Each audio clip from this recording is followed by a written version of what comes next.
Señoras y señores, a un nuevo episodio de un podcast de verdad. Les saluda Roberto Jiménez y estoy muy bien acompañado de mi amigo Guti. ¿Qué onda? ¿Qué onda? ¿Qué onda? Yeah. El estadio se pone de pie.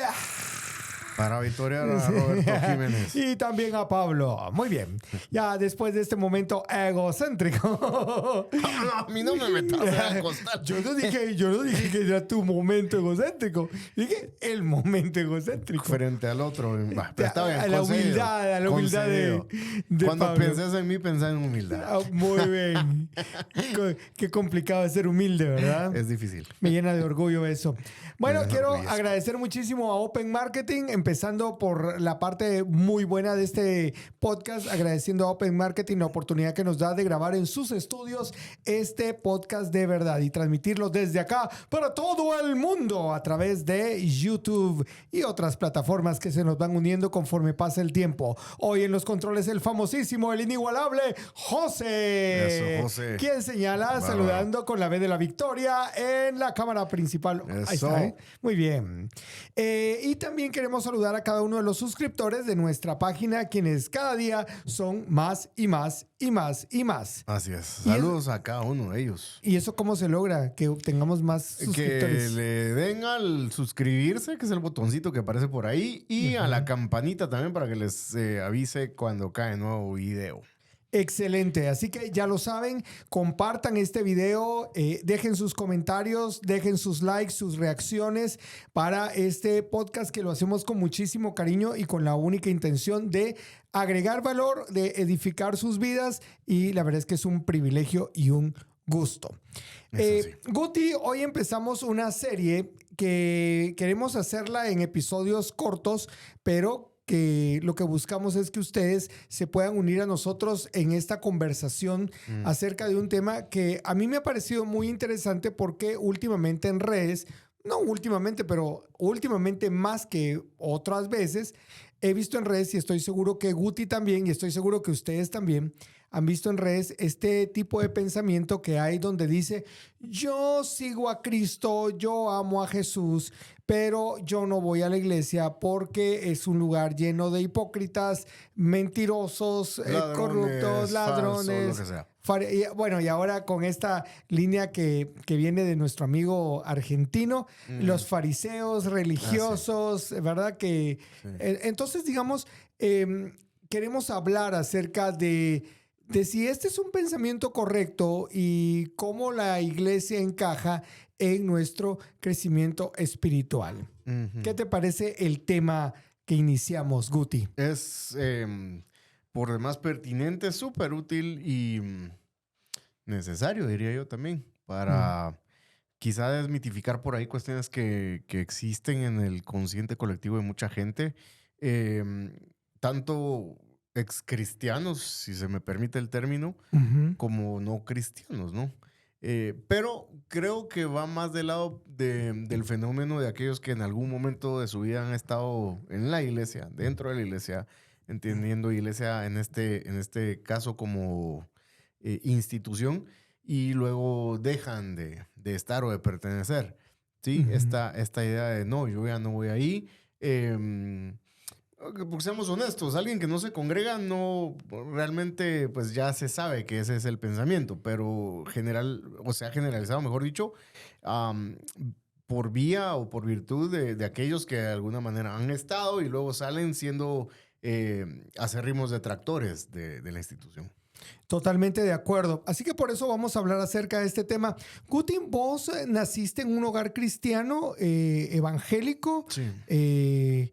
¿Cómo ha sido tu experiencia con la iglesia a lo largo de los años? Te voy a contar la mía, pero quiero ver bueno, bien interesante. Ha tenido sus picos y sus valles. En varios casos, crecí en una iglesia pentecostal a la que recuerdo con mucho cariño. Todavía existe por ahí.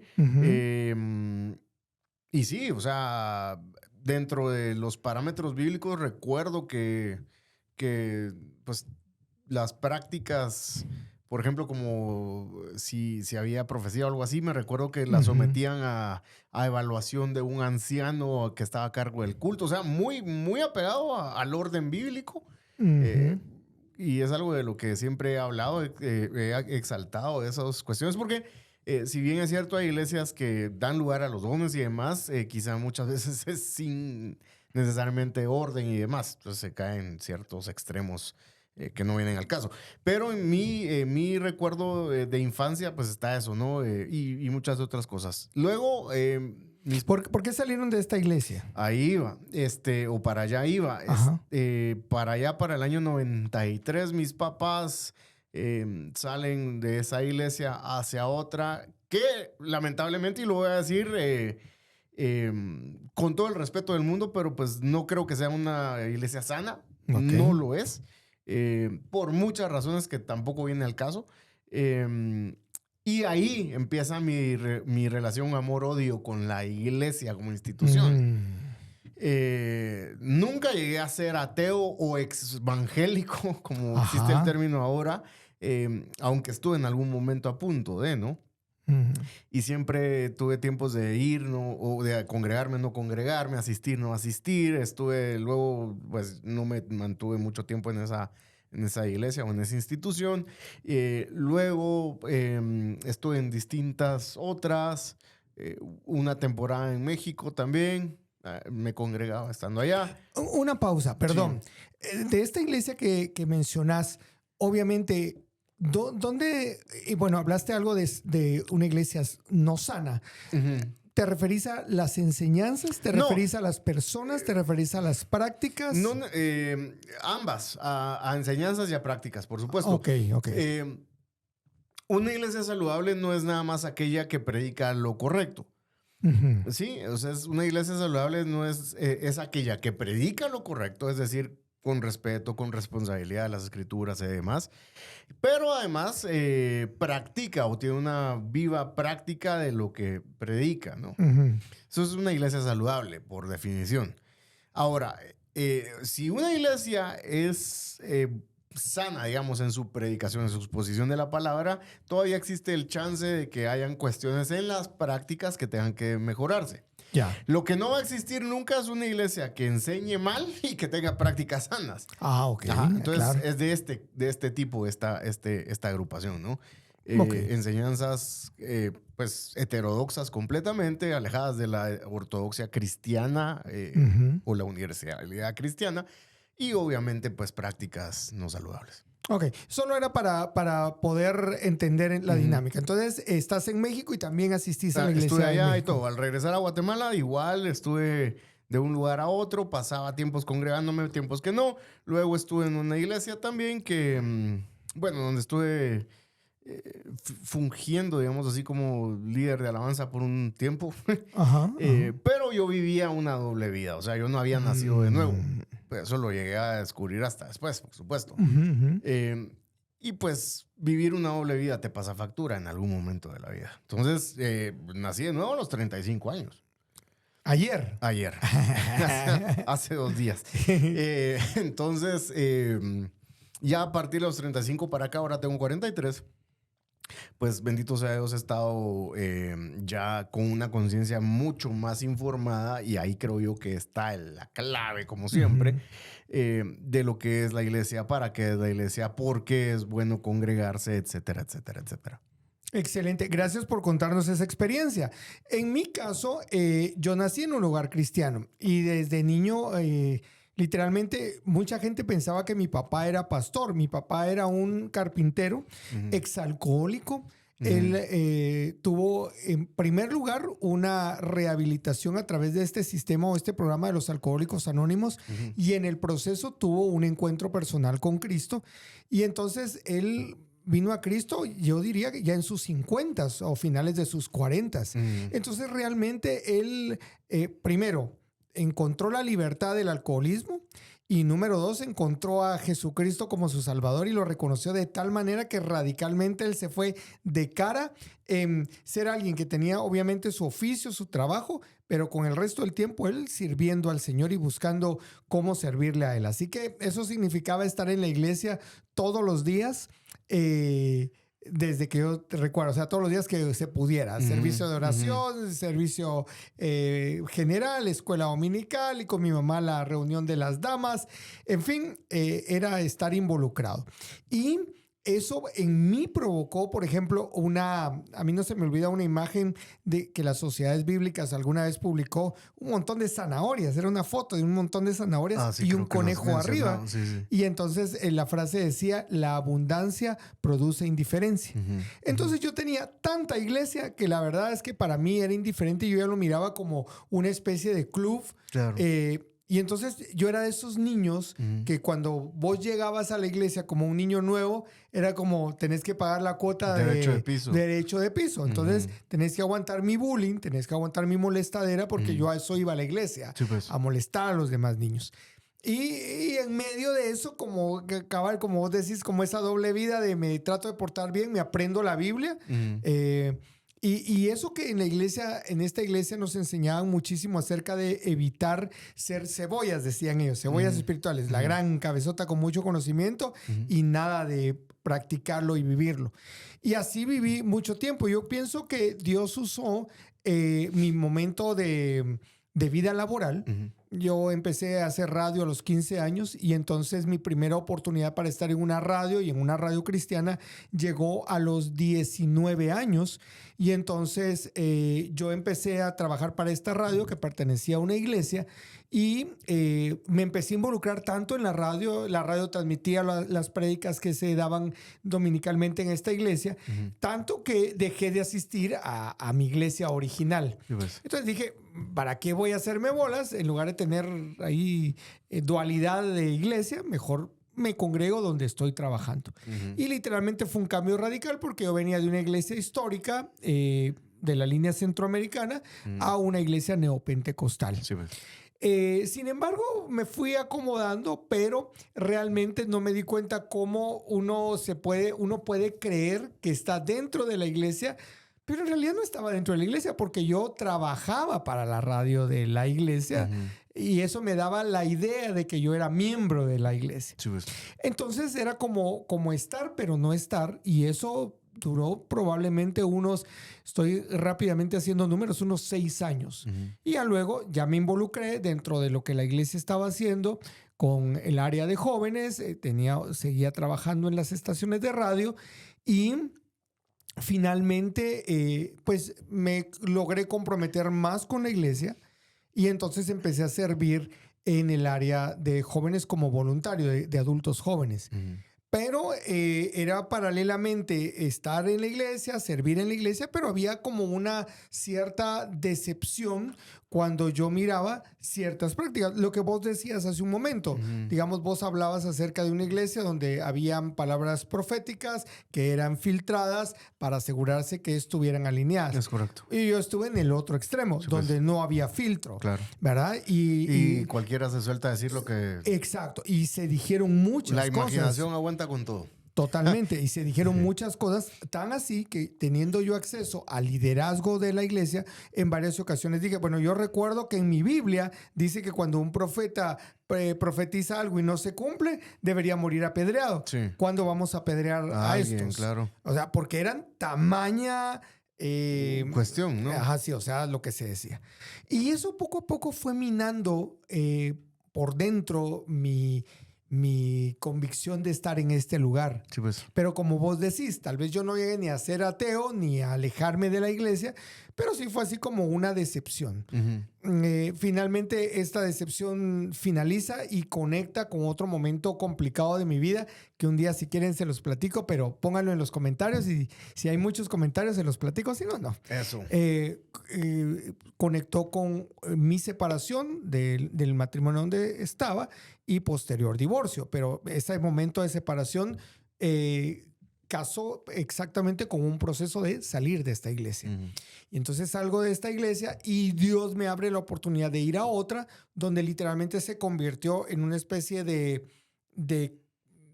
lugar seguro para proteger mi corazón y para restaurar mi corazón de ese proceso de separación y divorcio. Porque fue un pencazo. O sea, seguro. Obviamente viniendo de un hogar cristiano, número 1, y número 2, de hijo de padres que literalmente estuvieron casados hasta que la muerte los separó. Entonces, para mí fue un pencazo. Y entonces, Dios me lleva a esta iglesia. Pero, y lo que tiene la característica de donde llego ahora es que literalmente hay opciones para todo. O sea, hay opciones para separados, divorciados, solteros, jóvenes, o sea, hay de todo. O sea, no puedes ver a ningún lado porque todas las opciones están. Y entonces, insisto, yo encontré mi lugar en un ministerio, luego trabajé incluso dentro de esta iglesia, pero digamos que para el momento de la emergencia emocional y espiritual, fueron un excelente hospital. Sin embargo, sí llegó un momento donde yo dije, no me están enseñando todo el consejo de la palabra de Dios, número uno. Y número dos, sí es como muy por encimita. ¿Verdad? Entonces, además que pasaron varias cosas. Entonces, Dios me lleva a otra iglesia. Y en esta iglesia es donde yo te conozco a vos, donde empiezo a ver la manera respetuosa y de manera responsable para estudiar el texto bíblico. Soy edificado espiritualmente y luego juntos un grupo de personas enviados, comisionados por esta iglesia, vamos y se empieza a desarrollar una nueva comunidad cristiana en otra parte de la ciudad de Guatemala. Entonces, ese ha sido mi viaje. ¿Por qué estoy hablando de eso? ¿Por qué te pedí tu historia? ¿Por qué hablé de la mía? ¿Y por qué le pido a nuestros amigos que están viendo este podcast o escuchándolo que hagan también su recuento de cuál ha sido su experiencia con la iglesia? Porque cada uno de nosotros tiene una experiencia diferente con la iglesia. Y así como Guti, seguramente, y yo, hemos visto en nuestro caminar cristiano, hemos visto cómo corremos a la par de algunas personas esta carrera de la fe y de repente ya no corren con nosotros porque ya no quieren correr, porque se decepcionaron, porque... Y por eso le preguntaba a Guti sobre el tema específico de esta iglesia donde iba. Creo que regularmente nos decepcionamos de prácticas y nos decepcionamos de personas. Y eso produce que haya una cierta idea, y creo que este es el engaño que quisiéramos atacar con esta serie o responder a esta mentira, que es: podés vivir tu vida cristiana sin necesidad de conectarte con otros creyentes. Esa es la pregunta. Uh-huh. Y hay que responderla ahorita. No, la que vamos a responder durante esta serie. Lo vamos a tratar, sí. Sí. O sea, yo pienso que mucho de lo que sucede es exactamente eso. O sea, es que cuando creemos esa mentira de yo puedo llevarla solo. O sea, en el mejor de lo peor de los casos. Sí. Porque el otro es... No quiero saber de esta onda y... Con Dios y con la iglesia, claro. Con Dios y con la iglesia, claro. ¿Verdad? Que seguramente vos también has visto historias como esas. Sí, por supuesto. Y a mí siempre me ha parecido curioso el asunto. Ves gente metida hasta la cocina en ciertos movimientos y sí, no, y que esto es, y que no sé qué, y no sé cuánto pasa el tiempo. Y obviamente el tiempo pasa factura, esa factura se llama desgaste o me quemé. Ajá. Y cuando los volvés a ver, ya no quiere, es exactamente ese caso, ya no quieren nada con la iglesia como institución u organización y tampoco con Dios, ¿verdad? Sí. Y se vuelven muy críticos, y fíjate cómo es la onda irónica, se vuelven muy críticos y muy cínicos, si querés, con el cristianismo y con la iglesia como institución otra vez, o como un organismo, como un ente ahí, ¿no?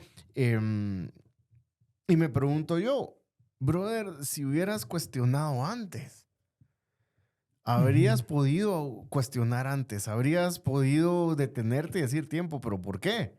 Antes. ¿Por qué lo haces ahora? Que ya te saliste. ¿Por qué ahora te volviste tan de pensamiento crítico y no lo fuiste antes? O sea, y ojo, sí creo que obviamente existe el abuso ministerial, por supuesto, es una realidad. Y en otra ocasión podemos hablar de eso también. Pero yo no responsabilizo solamente a las autoridades, ¿sí? ¿Por qué? Porque otra vez, y lo hemos repetido hasta el cansancio en este podcast, El cristiano no está llamado a desconectar el cerebro. El pensamiento crítico lo debes ejercer siempre. Entonces, ¿qué pasa? Hay personas que están involucradas en estos movimientos y dicen amén a todo lo que les dicen y hay que hacer esto, yo lo hago, hay que hacer esto. Eso. Nunca se detuvieron a decir, no, tiempo, ¿pero por qué? Y nunca se atrevieron, sí, quizá porque el liderazgo no tenía esa apertura para ser cuestionados, por supuesto. Pero ya por ahí entonces empezar a levantar tus banderas rojas, ¿no? Claro. Pero se vuelven críticos ya cuando están afuera. Mientras que mi razonamiento es, pudiste haber sido crítico estando adentro. No tenías que llegar al extremo de decir, ya no quiero nada con Dios y no quiero nada con la iglesia. Pudiste haber.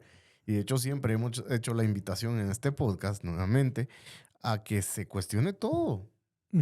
Y se pregunte. Y se diga. Y si realmente ves que esto no... Y empezar a estudiar, por supuesto, eso... Y aquí va la cuestión. Entiendo por qué muchas veces no lo hacen y por qué es cómodo decir amén a todo lo que me dicen. Porque si quiero desarrollar pensamiento crítico, tengo que tener una base sólida para fundamentarlo. Claro. Y esa base sólida implica estudio de la escritura. Y eso es lo que muchas veces no quiere la gente. Y no necesariamente es que te vuelvas teólogo, porque creo que otra mentira en esa misma línea es decir... Sí, yo te entiendo, Guti, pero es que yo no soy lo suficientemente estudiado. He estudiado algo de la Biblia, pero no he estudiado tanto como para tener esa capacidad de poder evaluar y el pensamiento crítico. Yo lo que creo es que conforme uno va avanzando en el conocimiento de la palabra y del evangelio, es correcto. Tu pensamiento crítico se va sustentando. Y hay que partir de algo, o sea... Quizá hay que convertirse en ese tipo de feligrés que es el dolor de cabeza de cualquier pastor. En el sentido de que no crees todo lo que te dicen. Y lo evalúas todo.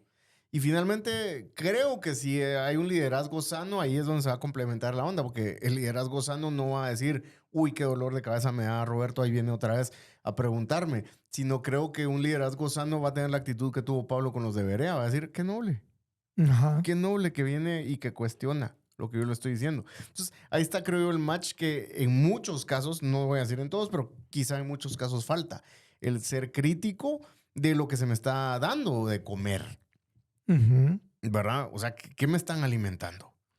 Que digamos, qué bonito que usaste el ejemplo del alimento, porque digamos, si vos vas a comer a un restaurante y vos pedís cierta comida y te dan, bueno, aquí tengo yo una bebida, ¿verdad? Este delicioso cappuccino. Ah, sí, preparado por las manos de José. De José. Eso. Entonces, tenemos esta bebida y yo la tomo y la siento con un sabor extraño.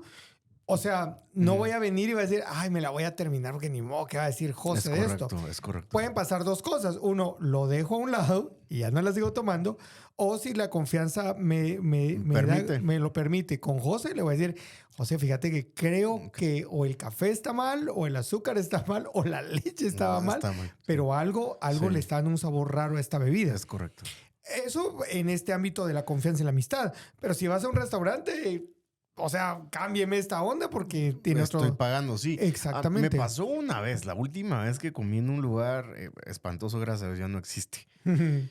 Es tema aparte, pero me intoxiqué con la comida. Grave. O sea, y solo recuerdo el nombre del lugar y hasta me da náusea. Me puse grave, me intoxicó la comida, una asquerosidad. Créeme que nunca más volví a ir a comer a ese lugar. Ahora ya no existe, gracias a Dios, pero nunca más volví a poner un pie ahí. Y es exactamente la misma cuestión. Ajá. Ahora, ¿qué supone esto? Que yo sé exactamente qué es lo que necesito comer porque no soy una ovejita perezosa que no hace nada, sino que realmente también sé dónde encontrar comida. Sí. ¿Verdad? Y voy a eso. Vas a empezar a cuestionar. Hay liderazgo, lamentablemente, que no gusta de ser cuestionado y que no gusta de ser que se le pregunte, etcétera, etcétera.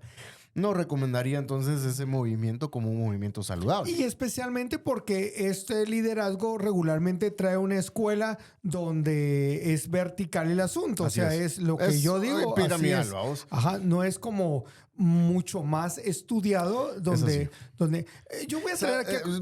se basa mucho en el carisma del líder. Ajá. Si es un líder carismático, si es un líder que me cae muy bien, si es un líder que me cae gracioso porque cuenta muy buenos chistes y lo que sea, pues ya lo acepto. Y el problema, eso es una falacia de pensamiento, perdón, una falacia, que es la falacia a populum, si no estoy mal, ¿sí? Que es por la popularidad del líder, entonces todo lo que diga está bien y nunca se equivoca. Uh-huh. Sí, o sea, o cuántos seguidores tiene. Tiene un montón de seguidores. Mira cómo está de llena la iglesia. Son más de 10,000, 20,000 personas.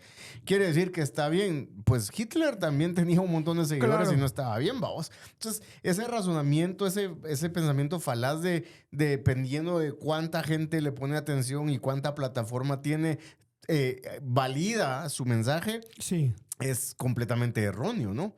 Falaz, pues. No podemos seguir a un liderazgo eclesial de la iglesia solo porque es seguido por millones de personas, ¿verdad? Uh-huh. Pongo el ejemplo que acabo de decir de este personaje oscuro de la historia de la humanidad en Alemania, ¿no? Lo seguía un montón, otros no. Pero el punto no es si es popular y mucha gente lo sigue, no quiere decir que su mensaje entonces automáticamente se convierte en palabra de Dios. Y es donde más quizá haya que cuestionar y es donde más se vuelve difícil cuestionar también. Yo voy a decir una palabra y Guti, porque se la sabe, la tiene en la punta de la lengua, no lo voy a meter en problemas, nos da el significado. La palabra hermenéutica. Cuando hablamos de la enseñanza de la palabra de Dios, del estudio y la enseñanza de la palabra de Dios, ¿a qué nos referimos con hermenéutica? Hermenéutica, ¿querés la historia o querés nada más el significado? Dale, compartinos, suéltese. Hermenéutica viene del griego y tiene sus raíces o sus orígenes en el dios griego Hermes. Hermes era el mensajero de los dioses, el que comunicaba. Estoy hablando de mitología griega, ojo. Era el que comunicaba, el que traducía el mensaje de los dioses y lo comunicaba a los hombres. Mira, qué interesante. Hermes. Y hermenéutica viene de ahí, ¿no? Presta, pues, de Hermes. Presta. Es una ciencia de la teología o una parte de la teología que se encarga, oh sorpresa, de traducir el mensaje divino y trasladarlo de una manera clara y comprensible a las personas. La interpretación bíblica. Una interpretación, pues. Entonces, ¿por qué menciono esta palabra que suena tan complicada? Bueno, porque universalmente, históricamente, la iglesia tiene normas, reglas de hermenéutica. O sea, de cómo nos acercamos a la palabra de Dios y la interpretamos. Esto no tiene que ver con bautistas, centroamericanos, asambleas de Dios, evangelio completo. Esto va sobre las denominaciones. Esto es universal para los creyentes y vuelvo a insistir, para mí es muy importante esta parte que es a nivel histórico. Históricamente, universalmente, la iglesia tiene estas normas de hermenéutica. ¿Por qué nos hemos detenido un poco acá?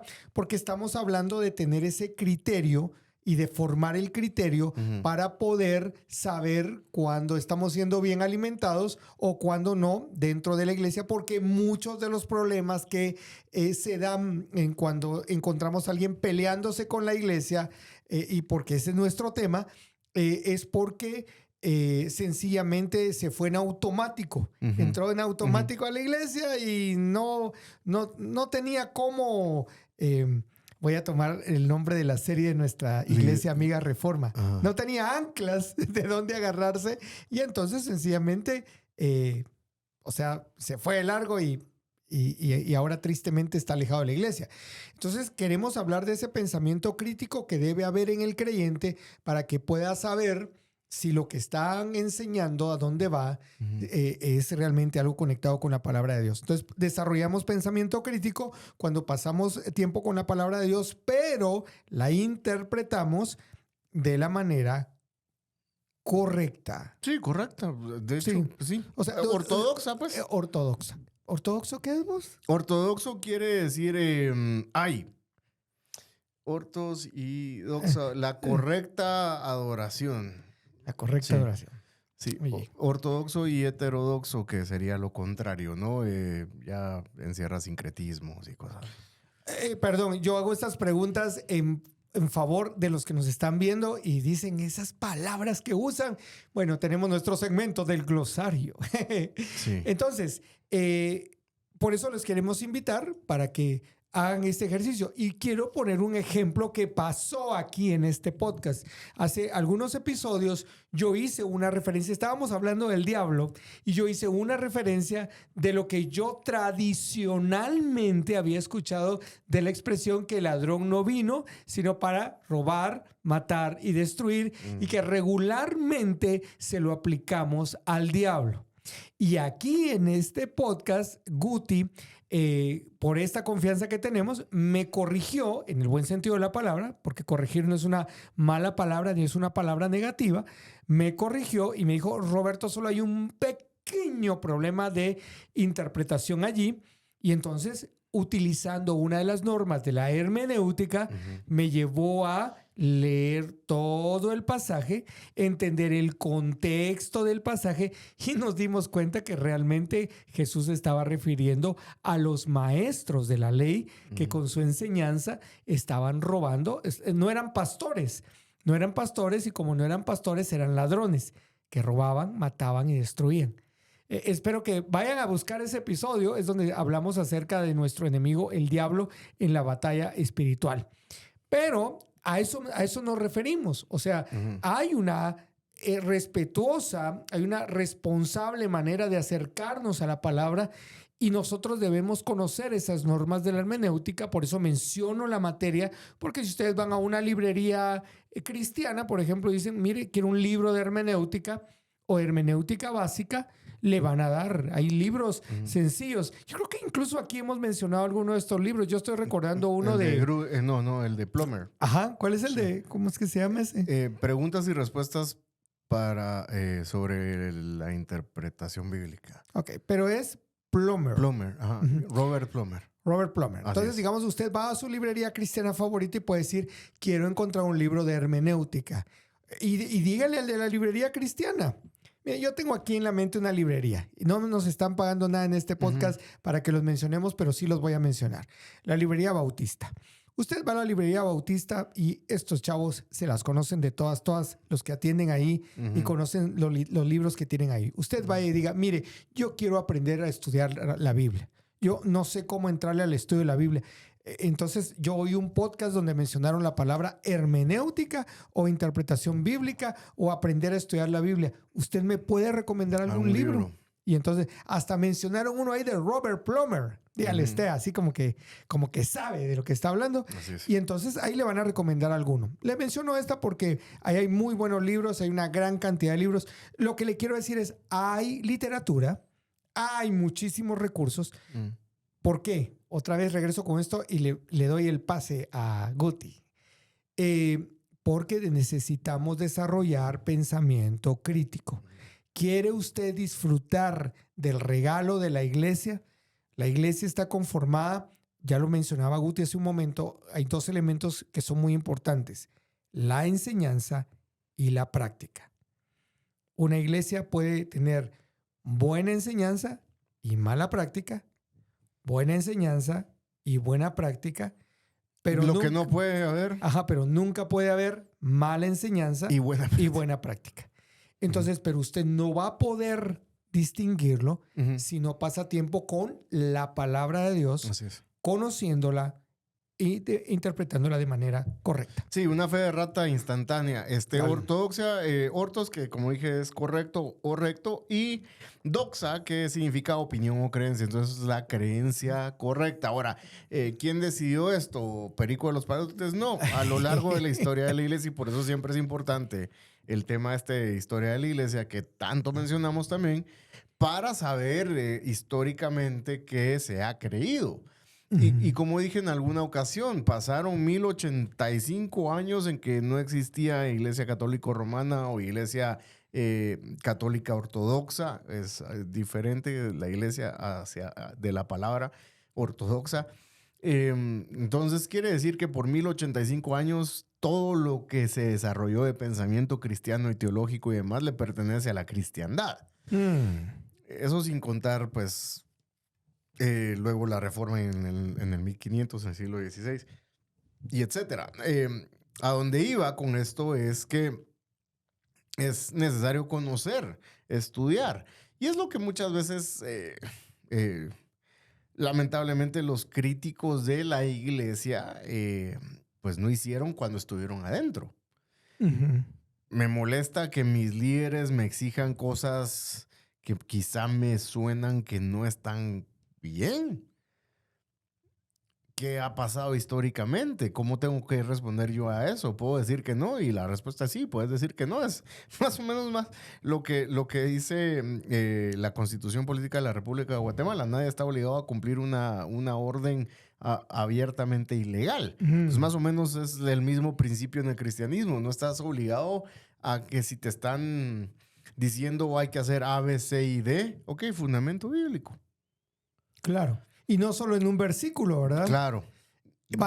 Miren pues, no solo en un versículo y tampoco en varios versículos fuera de contexto. Por eso es tan importante entender estas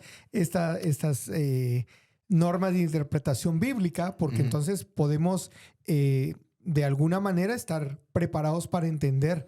Porque si cada quien interpreta el texto bíblico como quiere, o sea, estamos pateados. Y de hecho es por lo que la iglesia sufre. Sí, la iglesia sufre muchísimo. Entonces, aterricemos en un par de cosas, Guti, antes de finalizar nuestro episodio de hoy.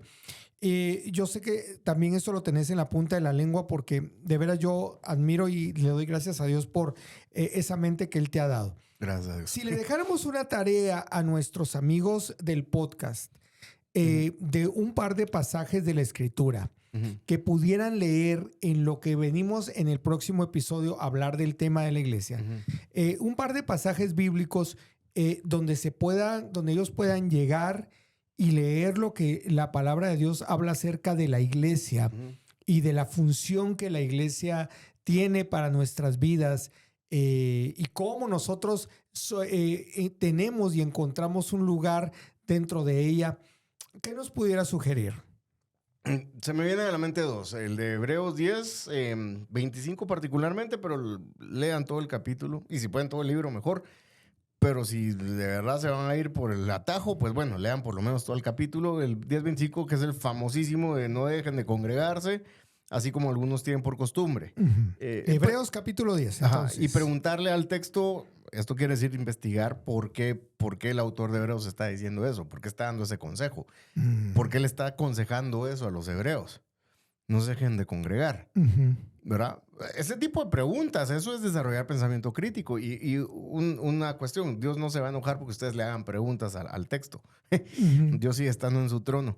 Pero es sano y útil para nosotros el indagar en ese tipo de cosas. Eso por un lado. Sí, un paréntesis Dale. ahí. Hace un momento hablábamos acerca de las personas que se acercan con los pastores y les hacen preguntas. Y a veces, tengo que decirlo porque yo estaba en el liderazgo, a veces sí hay gente que cae un poco mal porque uno percibe, pero es lo que quiero aclarar ahorita. Déjenme terminar la idea, no me tiren piedras todavía. Uno percibe que no van como con una intención correcta, sino es la pura gana de molestarlo a uno. Pero la verdad, mis queridos amigos, es que nosotros como seres humanos no sabemos qué hay en el corazón del ser humano. Entonces, al final debemos responder con mansedumbre a esas preguntas. Pero Dios sí sabe cuál es tu intención. Así que no le tengas miedo a hacerle preguntas al texto bíblico porque Dios sabe que lo estás haciendo con el deseo y el anhelo de conocer más y de profundizar más, y prepárate para que Él a través de su palabra te vaya guiando y te vaya mostrando qué es lo que te quiere hablar y enseñar. Entonces, solo quería hacer esa comparación entre... ¿Por qué nosotros los seres humanos o los que estamos en una posición de liderazgo no podemos dejar de ayudar a los demás? Porque no conocemos el corazón. O sea, no sabemos con qué intención lo hacen. Así que tenemos que respirar profundo y ayudar. Pero Dios sí conoce la intención y Él, si tenés la intención correcta, te va a guiar. Así es. La siguiente es 1 Timoteo 3:15. Otra vez, leer todo el capítulo, todo el libro, toda la carta si se puede. Ajá. Pues si se van a ir con el atajo, por lo menos pues enmarcar dónde está el 3.15, que es pues la sección del capítulo 3, ¿no? Okay. Que es donde dice, te escribo para que sepas cómo se debe conducirse uno, en la casa de Dios, que es la iglesia del Dios vivo, columna y sostén de la verdad. Ajá. Y nuevamente, ¿qué significa esto de que la iglesia es columna y sostén de la verdad? Y una última que se me vino a la mente ahorita es donde el Señor le promete a sus discípulos allá en Mateo 28, ajá, del 19 hacia el final, que va a estar con ellos siempre, hasta, ajá, el fin del mundo, dice ahí. Uh-huh. ¿Y qué implicaciones tiene esto para el creyente? O sea, para la iglesia, pues. O sea, ¿por qué digo esto? Porque muchas veces los que se salen de la iglesia como organización nuevamente, salen diciendo es que ahí todos son hipócritas, lo que decías vos al principio, ¿no? Ahí todos son mentirosos, todos son ladrones, no hay cambio y demás. Bueno, siempre hay un lugar para uno más. Hace casi 4 años, un gringo loco perdido por ahí que se llama Justin Burkholder, dijo en una prédica lo siguiente acerca de ser fariseos. Y traigo esto a colación porque muchos de estos exevangélicos o de gente que se deja de congregar en las iglesias y luego desarrolla esta aversión a la iglesia y a los cristianos, o al cristianismo más bien, tiene muchas veces esta palabra fariseo, ¿no? En la punta de la boca. Todos son unos fariseos aquí. Y son unos distintivos acerca de lo que es ser un fariseo. Y esto para que nos hagamos nosotros mismos un análisis de conciencia. El fariseo sabe qué decir, pero no practica lo que dice. El fariseo practica su fe para que otros lo vean. El fariseo impide que la gente venga a Jesús para recibir gracia. El fariseo agrega sus convicciones a la gracia de Dios. Los fariseos carecen de amor por personas en necesidad. Ocultan su pecado en vez de confesarlo y arrepentirse. Los fariseos minimizan su pecado y maximizan el pecado de otros. Y los fariseos confían en sus fuerzas, no en la gracia de Dios. ¿Por qué es importante hacer este análisis de conciencia? Porque quizá muchas veces no está tan alejado de la realidad de esa famosa frase que dicen los detractores, ¿no? Es que solo fariseos hay. Bueno, sí, puede ser que sí yo haya caído en fariseísmo en algún momento.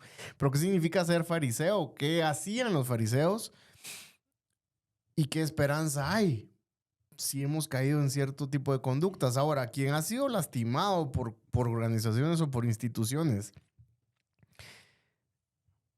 no te des por vencido. Cuestioná, preguntá. No va a haber iglesia perfecta, pero eso no es motivo ni razón para dejar de congregarse y para dejar de creer lo que Jesús dijo en Mateo 28. Yo estaré con ustedes hasta el fin. A pesar de que te han lastimado, a pesar de que te han abusado quizá ministerialmente, a pesar de que quizá te hayan quemado y desgastado, porque no cuestionaste y lo que sea, Jesús prometió no abandonarte nunca. Pero es imposible que alguien que dice ser creyente no se congregue. Es imposible que se mantenga con vida, pues a eso, güey. Sí. Vida espiritual me refiero. No estoy hablando de salvación, ojo. Pero no se puede mantener con vida espiritual. ¿Cómo se llamaba este compadre de los Locos Adams? Manos, dedos. El dedos, ajá. Es el único caso que existe y es de la fantasía y de la ficción de un miembro que está ausente de un cuerpo y que está vivo. Propia, sí. Ajá. Eso en la vida real no pasa.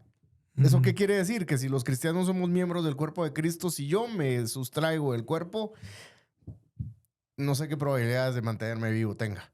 Igual cuando yo era niño, en la cruzada estudiantil y profesional para Cristo tenía el ejemplo de la fogata, los leños de la fogata, ¿verdad? Entonces está la fogata ardiendo juntos todos los leños, pero si agarras un leño y lo separas, va a estar ardiendo por una cantidad de tiempo, pues se apaga. Pero tarde o temprano se va a apagar. Y tal vez lo único que va a quedar es un poquito de humito, un hilito de humo saliendo de ese leño y al rato se disipa y se acaba. El anhelo o la invitación en esta primera conversación básica es invitarte para que ya, hoy mismo, si vos te has alejado de la iglesia, o sea, en Guatemala hay cientos de iglesias, decenas de iglesias en todo el país. O sea, y en cada una de ellas O sea, puede existir, lamentablemente no podemos decirte cuál sí, cuál no. Eso sí. O sea, es el Espíritu Santo y su palabra quienes te van a mostrar si estás yendo o te congregas con otros cristianos espiritualmente sanos, bíblicamente conectados. Pero no lo dejes al tiempo. Hemos hablado aquí en algún momento, hablamos en nuestro episodio anterior acerca de este orgullo cuando decimos, yo voy a hacer esto y aquello en un año, dentro de un año. O sea, ¿quiénes somos nosotros para decir que tenemos tanto tiempo de vida? Yo digo, lo que tengas que hacer, y más esto que es bueno, hazlo pronto, hazlo ya. Al pasaje de Hebreos 10, 1 Timoteo 3 y Mateo 28, yo solo quiero agregar 1 Corintios capítulo 12, versículos 12 en adelante, donde se habla acerca de la iglesia, que es el cuerpo de Cristo. Entonces ahí vas a comprender también un poco más. Por supuesto, así como dijo Guti, te animo a leer todo el capítulo 12 de 1 Corintios, pero especialmente los versículos 12 en adelante. Y esa es la tarea que te queremos dejar para que nos volvamos a reunir en nuestro próximo episodio y continuemos esta conversación acerca de la iglesia y por qué es importante congregarnos. Creo que hoy hemos dejado unas ideas muy importantes. Déjanos tus comentarios. Por favor, compartirlo en tus redes sociales y anima a tus amigos para que puedan ver este episodio de un podcast de verdad y esta serie que la vamos a dedicar a la iglesia. Vamos a hablar lo que la Biblia dice acerca de la iglesia. Saludos al fiel oyente. Me pidió que lo dejara en el anonimato, pero vos sabes quién sos.